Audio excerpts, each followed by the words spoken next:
السلام عليكم ورحمة الله وبركاته. الحمد لله وحده والصلاة والسلام على من لا نبي بعده.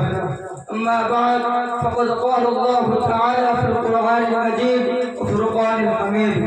أعوذ بالله من الشيطان الرجيم. بسم الله الرحمن الرحيم. أن اشكر لي ولوالديك. صدق الله العظيم. وقال النبي صلى الله عليه وسلم وجنة ونار كما قال عليه الصلاة والسلام. যাবতীয় উপাসনা ও আরাধনা ও সমুদয় প্রশংসা সেই বিশ্ব নিয়ন্ত্রণের প্রতি নিবেদিত হোক, যিনি মহিয়ান, গরিয়ান, সর্বশক্তিমান, অনন্ত অসীম, দয়ালু, কৃপাবান। সমগ্র সৃষ্টি জীব যার করে গুণগান, যার বিনা অনুমতিতে চন্দ্র সূর্য তারাদিত হয় না, অস্ত যায় না।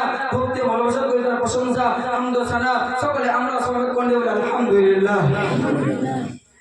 অনন্ত রসুল সালাম প্রেরণ করে সেই মহান মানবের প্রতি তিনি আগমন করেছিলেন বিশ্ববাসীর করুণা হয়ে, ভ্রান্ত পথিকের পথের দিশারি রূপে দুর্ভাদি আল আমিন সাদিক আমানতদার সত্যবাদী, যাকে না সৃজন করল আকাশ পাতাল পাহাড় পর্বত বৃক্ষ তরুণতা এমনকি মানব দানব কি সৃষ্টি করা হতো না তার রচনে এক বাক্যে বলি সাল্লাল্লাহু আলাইহি ওয়াসাল্লাম।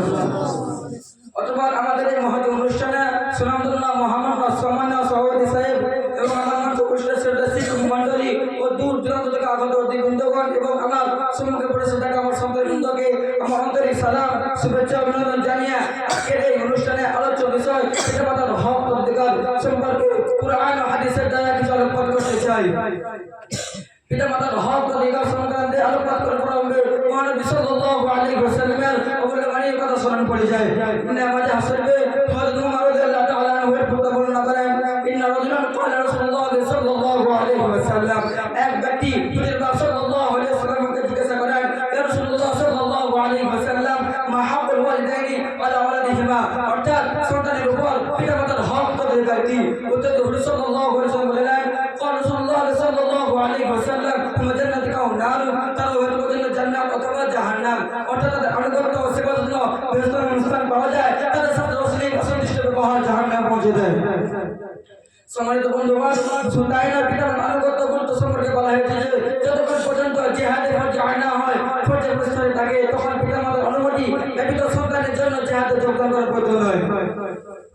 ইসলাম শরীফ বুখারী শরীফ আব্দুল্লাহ ইবনে ওমর রাদিয়াল্লাহু তাআলা আনহু বর্ণনা করেন যে রাজুলুন ইলা রাসূলুল্লাহ সাল্লাল্লাহু আলাইহি ওয়াসাল্লাম, ইন্নী উরিদুল জিহাদ, দুই ব্যক্তি হুজুর পাক সাল্লাল্লাহু আলাইহি ওয়াসাল্লামের নিকট জিহাদের অনুমতি নেওয়ার জন্য উপস্থিত হয়। ক্বালা রাসূলুল্লাহ সাল্লাল্লাহু আলাইহি ওয়াসাল্লাম, হুজুর পাক সাল্লাল্লাহু আলাইহি ওয়াসাল্লাম জিজ্ঞাসা করেন, আহাইন আবওয়াই, তোমার পিতামাতা জীবিত আছেন কি? সে ব্যক্তি বলেন, ক্বালা নাআম, জি হ্যাঁ জীবিত আছেন। ক্বালা রাসূলুল্লাহ সাল্লাল্লাহু আলাইহি ওয়াসাল্লাম, ফাফিহিমা ফাজাহিদান, যাও তুমি তাদের খিদমত বা সেবাতে আদরণীয় করে জিহাদ করো, অর্থাৎ তাদের খিদমত বা সেবাতের মাধ্যমে তুমি জিহাদের সওয়াব পেয়ে থাকবে। সুবহানাল্লাহ। বিশ্বনবী সাল্লাল্লাহু আলাইহি ওয়াসাল্লাম পিতামাতার মর্যাদা কতই উচ্চ করে দিয়েছেন। পক্ষান্তরে দুনিয়ার বুকে আল্লাহ তাআলা সুবহানাহু মর্যাদা নিতে হলো পিতামাতার সমাজ জীবনে সন্তানের প্রতি সম্মানিত বেশি করে সুতরাং তাদের অধিকার সন্তানের বসে বেশি। আল্লাহ তাআলা পবিত্র কোরআনে স্থির কথা নির্দেশের সঙ্গে সঙ্গে পিতামাতার হক অধিকার আদায়ের কথা স্পষ্ট এবং জোরভাবে নিতে দিয়েছেন। মানে ছোটবেলায় বলে যে আমি স্কুলে বলে দেখ, অর্থাৎ আমার কৃতজ্ঞ শুকরিয়া আদায় করো এবং তোমার পিতামাতার শুকরিয়া আদায় করো। লিফদাতে পরিণত হয়েছে আল্লাহ তাআলা ইবাদত করার পর পিতামাতার আনুগত্য অধিকার সর্বাধিক গুরুত্বপূর্ণ। সুতরাং আল্লাহ তাআলা পরিচিত হওয়ায় পিতামাতার পরিচিত হবে হার্য একান্ত কর্তব্য দায়িত্ব। সম্মানিত বন্ধুগণ, মুসলিম হাদিসের মধ্যে সকলে আবু হুরায়রা রাদিয়াল্লাহু তাআলা আনহু বলেন, রাসূলুল্লাহ সাল্লাল্লাহু আলাইহি ওয়াসাল্লাম, হযরত আবু হুরায়রা রাদিয়াল্লাহু তাআলা আনহু বলেন, তিনি রাসূলুল্লাহ সাল্লাল্লাহু আলাইহি ওয়াসাল্লাম বলেছেন, আনহু ওই ব্যক্তি হতে পারে অপদস্থ লজ্জিত, তিনি রাসূলুল্লাহ সাল্লাল্লাহু আলাইহি ওয়াসাল্লাম, হুজুর সাল্লাল্লাহু আলাইহি ওয়াসাল্লামকে জিজ্ঞাসা করা হলো, কেমন হতে পারে অপদস্থ লজ্জিত? হুজুর সাল্লাল্লাহু আলাইহি ওয়াসাল্লাম বললেন, রাসূলুল্লাহ সাল্লাল্লাহু আলাইহি ওয়াসাল্লাম, মান আদরা ওয়ালিদাইন ঈদ আল-কিবার আও আহাদুহুমা সুম্মা lam yadkhul al-জান্নাহ, ওই ব্যক্তি হতে পারে অপদস্থ লজ্জিত যে সে পিতামাতা অথবা মধ্যে কাউকে বিরুদ্ধে অবস্থায় পেল, অথবা তাদের সেবাস না অথবা সন্তানকে প্রবেশ করতে পারলো না।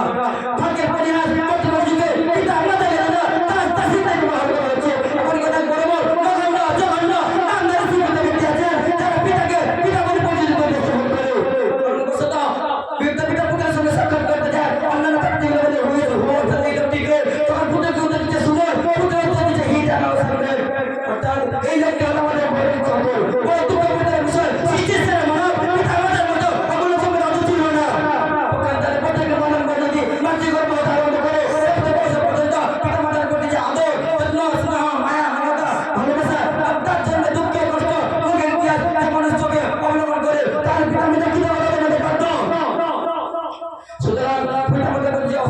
দুই ব্যবহার করবে তার মতো অনন্য নিকৃষ্ট নিষ্ঠুর জীবন আপনি হতে পারে এই মহান আল্লাহ তাআলা আপনি কোরআনে সূরা বানী ইসরাঈলের 43 নম্বর আয়াতে সন্তান প্রতিপত্তি ঘোষণা এবং প্রযোগ প্রকৃত করে নির্দেশ দিয়েছেন আল্লাহ তাআবুদু ইল্লা ইয়্যাহু ওয়া বিওয়ালিদাইনি ইহসানা অর্থাৎ আল্লাহ ছাড়া অন্য কারো কথা পছন্দ করবে না এবং তোমার পিতার কাছে নম্র ব্যবহার করবে দ্বিতীয় নির্দেশ দিয়েছেন ফালা তাদাল্লু মাউফ তাদেরকে উপরে চলতে বলবে না অর্থাৎ তাদের সাথে এমন বাক্যপাত করবে না যার দ্বারা তারা বিরক্তি প্রকাশ পায় তৃতীয় নির্দেশ দিয়েছেন লা তানহার তাদেরকে ধমক দেবে না অর্থাৎ তাদেরকে নিপীড়ন নির্যাতন উৎপীড়ন দ্বারা ধিক্কার দেবে না চতুর্থ নির্দেশ দিয়েছেন কুল্লাহুম কাওলান কারীমা তাদের সাথে সম্পৃক্ত ভালোবাসা স্বরে নম্র ভদ্র ব্যবহার করবে পঞ্চম নির্দেশ দিয়েছেন পিতা মাতার জন্য শ্রেষ্ঠ নিকট প্রবন্ধ প্রার্থনা করো করবে করুণা কামনা ব্যাগ সগল হে আল্লাহ তোমার করুণা তাদের উপর বর্ষণ করো যেমন তারা আমাদেরকে শৈশবকালে দুঃখ কষ্ট সহন করে ভালোবাসার মায়া মমতার লালন পালন করেছেন অবশ্যই তিন বছর মুহূর্তে সাল্লাল্লাহু আলাইহি ওয়াসাল্লাম